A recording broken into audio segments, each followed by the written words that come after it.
Hello everyone. आज मैं इस वीडियो में आपसे बात करने वाला हूं कि एसएससी सीजीएल 2025 का एग्ज़ाम कैंसिल क्यों होना चाहिए। जैसा कि मैं आपको बता दूं, मेरा एसएससी सीजीएल का एग्ज़ाम हो चुका है, तो मैं अपने एक्सपीरियंस के हिसाब से और जो एसएससी की शिफ्ट कैंसिल हो रही हैं उसके आधार पर ये बताऊंगा कि सीजीएल का एग्ज़ाम कैंसिल क्यों होना चाहिए। जैसा कि आप सभी देख रहे होंगे टेलीग्राम चैनल पर और एसएससी की वेबसाइट पर हर दिन कोई ना कोई शिफ्ट जो है एग्ज़ाम की कैंसिल हो जाती है। यानी कि एसएससी सीजीएल के जो सबसे बड़ा एग्जाम है सीजीएल, उस एग्जाम को ऐसे मजाक बना के रखा है जैसे किसी को फर्क ही नहीं पड़ रहा। और एसएससी की वेबसाइट पर डेली नोटिस आता है कि एग्जाम बढ़िया तरीके से कंडक्ट कराया जा रहा है, कोई दिक्कत नहीं हो रही है। लेकिन मैं बताऊं आपको कि भाई एग्जाम देने में दिक्कत हो रही है। जैसा कि मैं बता दूं, जो मेरा एग्जाम सेंटर था DIT education centre at Lucknow. तो जैसा आपने सुना होगा कि आपने देखा भी होगा कि जब कोई एग्ज़ाम होता है तो वहाँ पे लाइन लगती है जो एग्ज़ाम सेंटर में एंट्री लेने के लिए। लेकिन जिस सेंटर पे मैं एग्ज़ाम देने गया था भाई, वहाँ पे लाइन लगी थी पानी पीने के लिए, वहाँ पे लाइन लग रही टॉयलेट करने के लिए। और जब मैं एग्ज़ाम देने गया तो भाई वहाँ पे मैंने एक चीज़ देखी कि जो आपकी लैब है, यहाँ पर आप एग्ज़ाम दे रहे हैं, उसी के अंदर ही आपकी बनी है टॉयलेट, यानी कि उसी के अंदर बाथरूम बना हुआ है। और सबसे बड़ी बात ये थी कॉमन है, यानी गर्ल्स भी उसी में जाएँगे और बॉयज़ भी उसी में जाएँगे। और ऐसा नहीं है कि लाइन अलग-अलग है भाई, एक ही लाइन है जहाँ पे लड़के भी खड़े हैं और लड़की भी खड़ी हैं। मतलब कहने का मतलब ये है कि जब कोई कंपनी एग्ज़ाम कंडक्ट नहीं करवा पा रही है, तो उस पे ज़बरदस्ती हाँ भाई एग्ज़ाम तू ही करवाएगी, तू एग्ज़ाम करवा।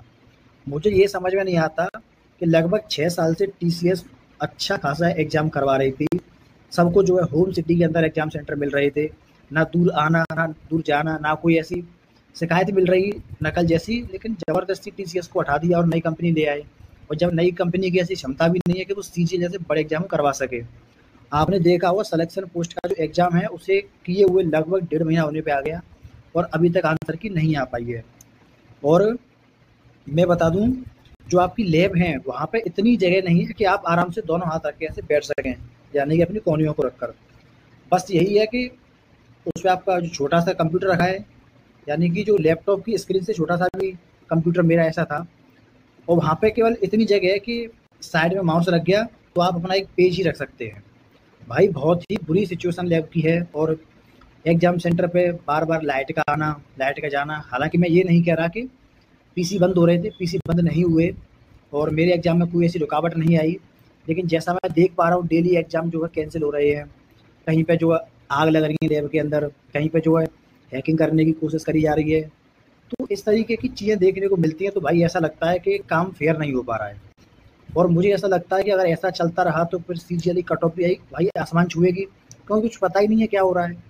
अब एग्जाम होना है एक दिन में भाई साहब 50,000 का, लेकिन जो लोग करवा रहे हैं 30,000 का, और जो 20,000 कैंडिडेट बचे इनको दे दी नेक्स्ट डेट। ऐसे एग्जाम करवाया जा रहा है, क्या पता ये 20,000 कोई और ना हो। मैं ये नहीं कह रहा क्लियरली, लेकिन क्या पता ये 20,000 के लिए भाई कुछ और प्लान कर रखा हो, ऐसा भी तो हो सकता है। कहने का मतलब जो है भाई लैब की सिचुएशन खराब है, एग्जाम सेंटर की पोजीशन सही नहीं है, सब चीज़ें खराब ही हैं। अगर ये एग्जाम कैंसिल होकर अगर दोबारा से टीसीएस करवाए तो ज़्यादा बेटर रहेगा भाई। इस